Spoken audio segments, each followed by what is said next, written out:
Maul can't seem to catch a break. He's easily the biggest choker in all of Star Wars.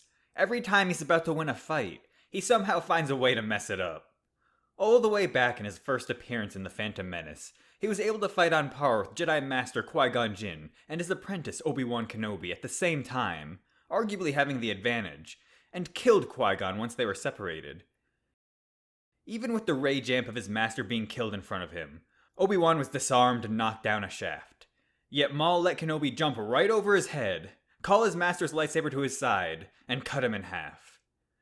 Many years later, after blinding Kanan, a man who was still a Padawan when the order fell, he still somehow managed to get himself thrown off a pyramid. This new episode of the Clone Wars was no different. After having a pretty long duel with Ahsoka, who also never made it to the rank of Jedi Knight, he disarmed both of her lightsabers, and yet he still managed to find a way to choke, letting himself get judo thrown right off the beams they were fighting on. He was so embarrassed he was begging for death, and rightfully so. I actually really liked this fight, and it was arguably the best lightsaber duel in all the Star Wars animated shows, but the writers have some sort of weird fetish with humiliating Maul. It's not like they treat him badly, as they've developed Maul to the point where he's one of the best Star Wars characters of all time, and they gave him some extremely badass moments as well. I agree.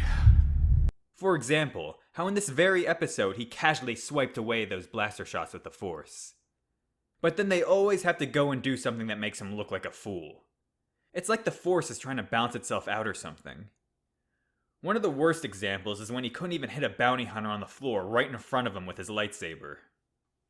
Honestly, Ahsoka shouldn't even been able to contend with Maul. She's 17 years old, and like I said, she never made it past the rank of Padawan. I do think she's proved she's more skilled than any Padawan we've ever seen to date, but I have a hard time believing she's already better than someone like Qui-Gon Jinn.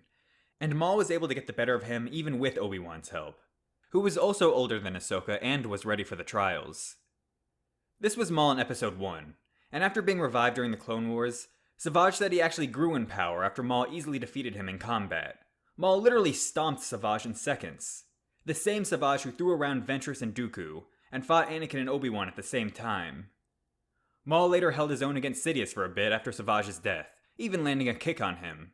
And after being released from Sidious's clutches, he ended up fighting Mace Windu and Aayla Secura at the same time, landing a kick on Aayla during the fight and dodging a missile that Mace could not. In Rebels, Ahsoka and Maul fought again, and neither one seemed noticeably better than the other. But you would think by this point Ahsoka would have long surpassed Maul if she was already this good during the Clone Wars. Maul even seemingly did better than her against the Inquisitors. Not only does Maul choke in pretty much all of his fights, he also ended up choking in life. In his final duel with Obi-Wan Kenobi, he ended up losing in 3 moves. Like I said, Maul just can't catch a break.